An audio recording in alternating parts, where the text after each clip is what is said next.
Movement is more than just fitness, it's medicine for the soul and mind. From a simple walk to an intensive workout, physical activity can boost confidence, improve your mood, and clear mental fog. Today on Daily Reset, Kuwaiti kickboxing coach Amal Albahar is going to tell us how movement can help improve our lives and the way we perceive fitness. I'm your host Abdulaziz Ismail, and we're gonna go away for a little bit and then we'll start our conversation right afterwards. Stay tuned. Welcome back, dear viewers, and we have returned and we shall start our conversation with Coach Amal Albahar. Welcome to the show, Amal. Thank you for having me. It's an absolute pleasure and we're very happy to have you today. Movement, fitness, it's absolutely an undying subject in everybody's life. Some people do get scared a little bit. It might seem a little bit scary that, oh, fitness, movement, that's just for athletes. I'm a normal individual. How can the normal individual start incorporating fitness and movement into their lives? So fitness can seem intimidating at first because the first thing that comes to people's minds is that, athlete, like a very intense workout, like what athletes do. But if you really think about it, fitness is actually part of our daily routine. Whether you're walking outside, running errands, you already have fitness. Fitness basically just means movement, but with a purpose. So one way to fit it in your life is just actually have an intentional block in your day or in your week to dedicate that time for movement. And it can be as simple as walking. It doesn't have to be, deadlifts and, sprints. It can just simply be walking. It's just a normal, small, simple workout, maybe a 30-minute walk or just a small jog, maybe even. It depends on the goal. So if someone wants to just move, I think to make it less intimidating, to make it more an approachable thing to create a routine from, is to start walking. Not just throughout your day, errands, whatever. No, actually dedicate like this hour, this time to just walk, whether it's outside, when the weather gets better, or inside a mall, inside your house, around, listen to a podcast, having conversation with a friend or a family member. I think that's where you can start, because that is the very base of movement. Of course, you can also start increasing the, intensity. Gradually increase. And fit in, let's say, body weight movement, like squats. And it can simply be it can be as simple as me sitting down in a chair and standing up. Okay. You don't have to have a gym to move and to create a fitness routine for yourself. You don't need a resistance workout or heavy weights to lift. If you're a beginner, just start with a small walk. Exactly. Maybe some squats, maybe some push-ups, gradually increase the intensity. I think that the thing is, we live in an age of the internet, so there's a lot of information out there which can be useful and also misleading. But simplicity is key. It is. Trying to create a routine, a whole new routine that doesn't fit your current lifestyle, you're setting yourself up for failure. So just like looking at your routine and just adding something, like, for example, when you first wake up in the morning, you can do stretches, back stretch, whatever, even like just waking up and going on the floor and doing that simple yoga stretches, for example. That you're already waking up, so it's part of the routine of your lifestyle. After, let's say, so you can just fit it into start that in the morning, have a small walk. Personally, from personal experience, whenever I go for a walk, or I kind of intensify my workout just a little bit more, when I'm done with it, I tend to feel happier. Why is that exactly? Well, movement releases endorphins in the body. Okay. So it's not just, it's physically, it moves the blood in your body, releases endorphins. actually helps you feel better. You're releasing the energy that's like trapped when you're sitting down all day. It also gives you that space to be in touch with your body, like actually not think about what you need to do next, all the responsibilities you need to do for that day. Just think about the here and now, and that creates even mental space for you to just like, for the body and the mind to just breathe, basically. So yeah, I 100% agree. You know, sometimes when I go out for a walk, it is a great chance to clear the mind of any negative thoughts. It just all goes away and just, you know, gets erased from your mind, so to speak. Now, you're a kickboxing coach, and I assume you have students, and they learn from you. You don't only teach them a physical workout, but also, I want to say, how to improve their personality. Yeah. Now, how do you teach how does the workouts that your students practice teaches them to grow their confidence? So when you make fitness part of your routine, or starting to create to make it part of your routine, it creates not only self-confidence, seeing what your body is capable of doing, seeing the progress you're able to make, so that increases self-confidence in your strength, which can translate to other things in your life. It also builds trust. So you set out to say that I'm going to work out, or I'm going to go to the gym, for example. So specifically my students, like they commit to coming to the gym, let's say 3 times a week, 4 times a week, whatever the number is, and they stick to it. It builds trust in yourself. Like, sure. I promised myself to do this, and I'm doing it. Even if I don't necessarily feel motivated or feel like it, I'm sticking to it. So you know that when you say you're going to do something, your mind knows to trust yourself, if that makes sense. That makes perfect sense, yes. Yeah. So, and other than that, it creates, like I said, it creates confidence in yourself. It creates when I teach, especially those beginners, when they come to me in the beginning of a fitness routine, they've never been to the gym before, and they're just like, I don't even know how to do a squat or anything. I'm like, fitness is for all levels. There's no barrier to entry for fitness. So I show them what they can actually do, and then I actually show them the progress. When they come in week out, I actually point out, like, you weren't able to do a squat before, and now you're able to do a squat. You barely were able to do that plank before, now you can hold it for 30 seconds. You point out their progress. I point out their progress, because it's so easy to get lost in where you need to be, that you forget how far you've come. Okay. So I think part of that, like, I help encourage them to see where they're at, not just what's left to do. Okay. And again, it's all about, it really, more than anything else, it builds self-confidence. Absolutely. It almost sounds like it's a compound action, right? Mm-hmm. Like you're starting off with a small workout, 30-minute walk, and then you're increasing a little bit the intensity of your workout. Yes. And then it's becoming much more than just a 30-minute walk. It's more complex. Now you're meeting goals, right? You're setting goals and you're meeting them. You're achieving those goals, and you're coming a long way from the beginning to where you're at right now. Yes.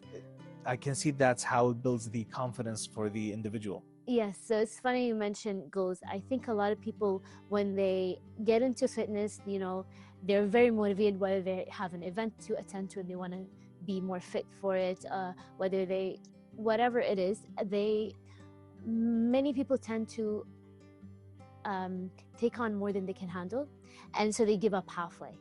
So I think you mentioned a really good point, where it's setting goals, but setting realistic goals. I think realistically setting goals that you can actually fit into your routine. So for example, if you're a busy mom and you only have an hour a day to do whatever some you kind want of to do, movement that you want. you should You- work out. Exactly. You're not gonna put like, oh, I want to be able to, deadlift a certain amount of Of weight. weights. Yeah, just all of a sudden, or I want to be able to lose like 10 kg, 10 kilos in a week or in Set 2 small weeks. goals and try to meet them. Realistically, yes, exactly. You want to help your body, not go against it. Absolutely. Is being realistic of what time, how much time you have to dedicate, and also committing to it. Commitment is a big part of it. I'm sure it is, and it is definitely a part of the equation. Now, we're going to take a small break and then we'll continue right where we left off and talk more about commitment. Dear viewers, don't move away from the TV just yet. We're going to take a small break and then we'll continue right afterwards. Stay tuned. Welcome back, dear viewers. We are back once more with Coach Amal Albahar. Welcome again. Thank you. Now, before we went on a break, we were talking about committing to a workout, committing to your goals. Now, it begs the question, because we talked about how the brain feels so much better after a workout, regardless of how small or big or intensive it is. Now, what I want to ask you is that what happens in the brain, or what happens to our brains once we commit to a workout, regardless of how simple or intensive it is? So, like I mentioned before, I mean, chemically you release endorphins, so that's your happy hormone. So you feel better after it.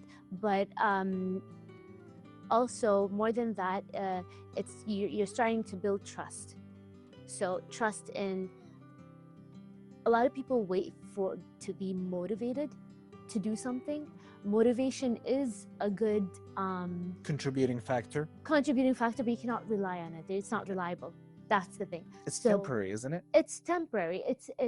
It's good when you need that boost, but it shouldn't be something that you rely on, because you're not always going to be motivated to do it. However, like I said, commitment is a big part of it. So if rain or shine or rain, what's the Shine, or if it's shining or raining. If it's shining or raining, Okay. whatever it is, you are committed to dedicating yourself to actually building that fitness into your routine. So whether it's setting out to say, I'm going to be working out 3 times a week, actually going to it, whether you feel like it or not. Of course, there's limitations to that when you're not feeling under the weather, when you're physically not feeling well. That's not a good. Again, you want to help your body, you don't want to go against it, so you don't want to Overloaded. Exactly. Okay. But the brain, going back to your question, the brain wants what's comfortable. Absolutely. Your body doesn't like change, so you kind of have to help it adapt to that change. It's not going to be easy in the beginning, but then it's going to be once it starts becoming part of your routine, so a month in, it becomes second nature. Okay, it teaches the brain to become committed to something. Therefore, it reflects on your physical activities. Yes, and it creates discipline as well. Okay. So, That and makes that can translate to other things in your life. For example, you committed to working out X number of, like, let's say 3 times a week for a month. Oh, you can also commit to maybe learning a new skill in work, and because you're able to create the structure, so you can translate it and use that same technique to creating other structures in your life and helping yourself grow as an individual, not just like physically, but also mentally and all of that. That makes sense, and I've seen these what you're saying right now. I've seen that play into my own personal life. Actually, once I commit to a workout, I feel like I'm on a roll and I just want to continue. And since I started working out, I can start whatever other activity that I want to do. Yes. And then just keep on building on it, same way I'm doing with my workout, because I'm evolving my body. It's looking better, it's feeling better. That makes perfect sense. Absolutely. Yeah. Now I want to talk a little bit more about the emotional, psychological part of things. It doesn't get enough attention, in my opinion. Now, how can movement improve our moods in situations of sadness or emotional distress? So movement helps get yourself out of your mind and thoughts. So life is a very much go, go, go, go. Yes. Like type of Can be tempo. extremely stressful. Exactly. There's a lot of outside stressors. There's stress in, oh, what do I want to do in my future? There's just a lot of things. So a lot of times we are in our minds, and things can feel a little dark, or you know, let's just say there's not hopelessness, but like It's a little overwhelming. Exactly. So it can feel overwhelming, but when you're in your body, you give yourself you give your mind a chance to just connect to the here and now. When you're connected to the here and now, all these thoughts of what I need to do next can wait for later, and you're creating space in your mind. When you create space in your mind, you allow yourself to breathe. You allow whatever feelings that you need to feel or that's trapped inside to just be released. You allow clarity to kind of settle in your mind. Exactly. You have clarity. Like, for example, if you want to make a decision on like you have a big career decision you need to make, and it can be overwhelming, and there's a lot of factors. When you just move, you allow yourself to clear your mind out of all these, I would say, junk thoughts. Okay. That are clouding your judgment, your decisions. Exactly, and allow you to go in to think clearly, Okay. so to speak. And yeah, it gives, and also it's a form of self-love, I think. Absolutely. So it's not something you need to do because you're a lot of my clients, when they come in, they're like, oh coach, I ate, I don't know, chocolate and whatever, and you need to punish me with the fitness. Okay. Fitness is not punishment. Right. So it's a form of self-love. It's a way to reconnect with yourself, away from everything else. And that way, it creates enough clarity and space for you to deal with what you need to deal with when you go back to life. Your regular life and your Exactly. daily routine. It definitely clears our minds, organizes our thoughts, and puts everything in place, in its proper place. I 100% agree. Now, we talked a little bit earlier about commitment. Yes. Now, some people think that, well, what if I just do an intensive workout and I just kind of put myself through the gauntlet, and just work out like there's no tomorrow. Mm-hmm. It'll be much better than doing small increments of working out daily. Basically, what I'm trying to say is that, is consistency better than an intensive workout? Definitely. Okay. I always say consistency is key. Okay. Even if you're doing once a week, consistency is key, because when you're consistent, your body's able to change and adapt. Your mind is able to program that into the daily routine. Like it's part of your life. But when it's a one and done, like I just want to do an intensive workout for 2 weeks, 1 week, whatever, and then I give up, what you're setting yourself up for failure, because that's not a standard. You may be able to do it today, and maybe tomorrow, and maybe this week, but you're not able to keep it up. So if you're just putting your body through all that stress and not allowing time to show the progress, the results, so you're going to stop because it's not practical. So, but commitment, again, not taking on more than you can chew, not biting more than you can chew. Actually, be realistic with what you can handle, and committing to that, because the commitment is the hardest thing. It's funny that you mentioned that, because I was struggling this week. I was actually having a conversation with a colleague of mine, and I was telling him how I'm kind of bored with my routine, and he was like, you know what, you should have a goal, an ultimate goal, not just to lose weight, whatever. Like, I actually have a goal of where you want to achieve, whether it's a certain skill set that you want to acquire, whether it's you know, you want to be able to lift X amount of weights, whatever it is, like having that goal, whether it's, for example, you have a hike that you want to go to, so you want to be strong enough to handle that hike. For example, a lot of people like the extracurricular, like outdoor activities. Having that goal makes it easier to commit. When you're just committing for the sake of commitment, you're not going to commit. Okay. Because there is nothing in your brain that tells you this is important. For example, you'll go to work because you need to go to work, even if you don't feel like it, because it's something you need to do, because it's important. It's your livelihood. It's a necessity. It's a necessity.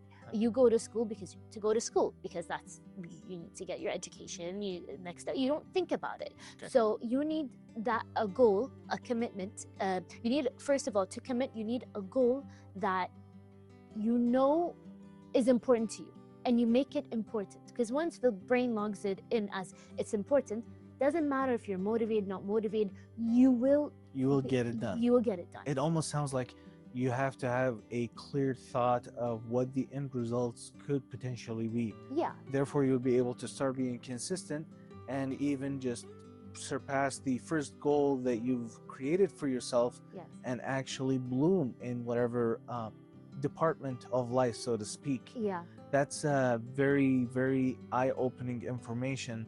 Now we're gonna take a small break and then we'll continue right afterwards. Dear viewers, don't move away just yet. We're gonna take a small break and then we'll continue right afterwards. Stay tuned. Welcome back, dear viewers. We return once more with our esteemed guest, Coach Amal Albahar. Welcome again. Thank you.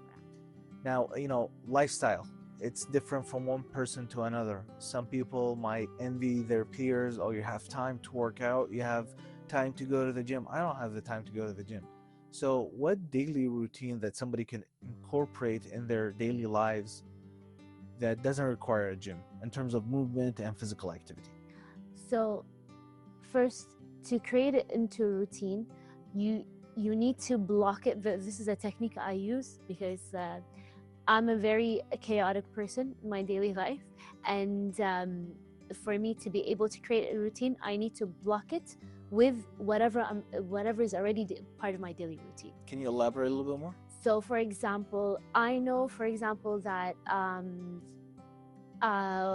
you know, after waking up in the morning, after your morning routine. My morning routine, I know that I can use that part to do my stretches because it's already there. It's not something new. It's easier for the brain to like commit to it or log it in. So for example, after you come back from work, doing my walk, my 30-minute walks, I have my gym routine that I do, or my workouts that I do. So I do it, for example, I know that I won't have energy after work, for example, to do my workouts. So I'll do it in the morning. So I'll wake up earlier, go do my gym routine, and then go to work because I have a commitment after. Okay. So like it's easier to like block it in with whatever I'm doing in the day. Okay. It almost sounds like you're tweaking your routine. It's not that you're changing it. For example, because if you're waking up in the morning and you know that you gotta, for example, apply certain products to your face, to your hair, and you're like, okay, I can pause that for a minute, do 10 push-ups, for example, and then I'll start doing that. Exactly. Okay.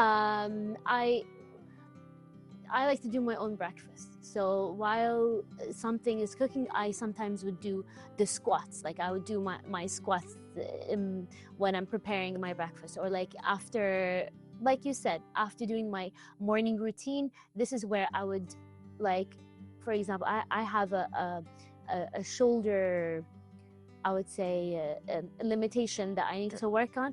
I do that rehab stretch after my morning routine because it's something that I know it's easy to remember, it's easy to do. It's just 5 minutes and done. That makes sense. Yeah, absolutely. That's a great way. You know, it's once again, it's definitely eye-opening on how to incorporate very simple activity yet very effective on the long run if we commit to it, because I believe that the results will definitely compile, and then at the end results I'll have a final achievement that I'm very satisfied with. Now, some people, they might put the excuse that, oh, I'm too busy. I'm too busy. I don't have the energy. I don't feel like it. How can a busy individual or somebody who has low energy incorporate a workout, regardless of how small and simple it is, in their daily routine? So, as I said, the brain doesn't like anything new. The Okay. body doesn't like change. Makes sense. But you need to create it for it to become the new change. So there will be resistance. So you can't, again, wait until you feel like it or feel motivated, because motivation is an unreliable thing. The first thing you need to do is get serious with yourself. Is it something? Is fitness truly something You want to important? pursue? Yeah. Is it important to you? Yeah, because for example, I can say I want to learn a language. I want to learn Spanish. I've been saying I want to learn Spanish for years, but it's not important enough for me to create time for it, because it's just a fun thing to add. However, fitness is something that's important to me. It's crucial. I want to be able to move when I grow older. I want to be able to do the things I'm doing now. I want to be able to do an activity, do a sport, take that hike. I don't want to be able to be limited by my body as I age. So for me, that goal is A priority to you. yeah, not even a goal. It's that purpose. I think having a purpose, that purpose allows me to surpass anything like, oh, I don't have time. I'll create time for it, because when you need to create time, you will create time. So I think creating a purpose for yourself, that's number one. Another way you can find time, like I said, if you're able to come in the morning, it doesn't have to be a 2-hour routine. You can literally create strength doing 15 minutes, half an hour. It may take longer to see the progress, but it's easier to commit to. Okay. So it's all about getting serious with yourself, creating a purpose, making it an important thing to pursue, and that way it's easier to find the time. You can always find time. Absolutely. It almost sounds like it's a circle, because you have to kind of get in the right mentality, get serious with yourself, tell yourself, hey, I need to actually add this into my daily routine, because the end results are going to be such and such, and that's going to be very beneficial for me in the long run. And then once you get that set and done, you'll start working on the physical part, which will also circle back into improving your mental part as well. Yes. Okay. It's very interconnected. It is. You cannot disconnect the mental aspect and physical aspect, because your body is They one. go hand in glove for sure. Exactly. Now, some people, that all sounds intimidating, right? To somebody who has practiced this before, may have, kind of fell off the wagon, so to speak, and they stopped doing it. That sounds easy. But for somebody who's just doing it just now, that can seem a little bit intimidating. So do you have any advice for somebody who has that type of vision? I always say, if for someone who's busy, it's hard for them to commit to group classes, for example, or to a gym. Although going to a gym, I think for me is a good option, but it may not be a viable option for all. If someone's able to, for example, get a personal trainer, if that's an option available to them, then definitely that's the easiest way to commit and create that routine, because you have no choice but to go. If that option is not available, I think simply just saying realistically, how much time can you dedicate during the week? And then trying to build that routine. Again, there's a lot of information out there, but rather than overwhelm yourself with a lot of things, again, and taking on more than you can handle, choose 1 or 2 things. Okay. One or two. Start off small, once again. Start off small. You don't need gym equipment. You can literally do squats in your living room. Absolutely. You don't know how to do squats? There's so many good videos online that teaches you how to do it. You can progress it, you can regress it, depending on what you can do. But choose a routine, stick to it, I think having like a workout routine or a strength routine or whatever it is takes away from the overwhelm. Like, okay, I want to make time, I want to do this, but I don't know what to do. So rather than making it up every time or changing the workout every time, just stick to this workout up until you create a routine that way. I think whatever gets your foot through the door, do it. And that way you're able to pile up the action, Exactly. and then once again it circles back in our conversation to piling up that action will eventually lead to a result that will get you satisfied. Yes. That does make a lot of sense. Now, you know, sometimes we need to reset our minds, right? They can be crowded. We talked about working out. I want to ask you personally, what does Amal Albahar do in terms of movement to clear her mind and reset it? A lot of things, but lot. mostly boxing, like kickboxing. Okay. Boxing is my way to release, get myself moving. Okay. Basically. Okay. So kickboxing, it's your passion, it's what you're known for, Yes. and that's been your sort of your go-to and your cure to any crowded thoughts in your mind. Definitely, yes. It's been a very eye-opening interview with you, Coach Amal. Thank you so much for being with us today. Unfortunately, our time has come to an end. I want to personally thank you for being with us today. Thank you for having me. It's an absolute pleasure. And there you have it, dear viewers. Kuwaiti kickboxing coach Amal Albahar has opened our eyes on the importance of movement and what kind of improvement it could have on our mental health and our physical health. This has been Daily Reset. Take a breath and reset.